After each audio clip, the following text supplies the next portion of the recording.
Draft roll paper দেওয়ার প্রক্রিয়া শুরু করলো নির্বাচন কমিশন। আমরা দাঁড়িয়ে রয়েছি কসবার একটি স্কুলে এবং এখানে দেখা যাচ্ছে যে নির্বাচন কমিশনের স্পেশাল অবজারভারের টিমের সদস্যরা তারা নির্বাচন কমিশনের নির্দেশে ইতিমধ্যে বিএলওদের সঙ্গে দেখা করেছেন এবং যেটা দেখা যাচ্ছে যে তারা যেখানে রয়েছেন জগদীশ বিদ্যাপীঠ কসবার এই যে স্কুল, সেই স্কুলের ড্রাফট রোল পেপার দেওয়ার যে প্রক্রিয়া, সেই প্রক্রিয়া তারা শুরু করলেন।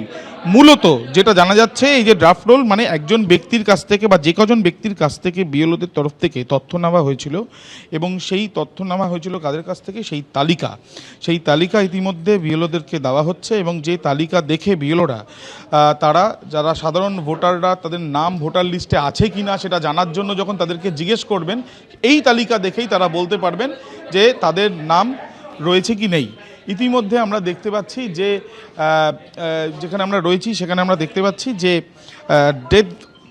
ডেথ ভোটার, শিফটেড ভোটার এবং আনট্রেসেবল ভোটার এদের নাম সাধারণত এই তালিকায় থাকবে না, কিন্তু এর মধ্যেও আনট্রেসেবল ভোটারদের ক্ষেত্রেও যারা পরবর্তীকালে যোগাযোগ করবেন তাদের ক্ষেত্রেও কিন্তু নির্দিষ্ট নিয়ম রয়েছে।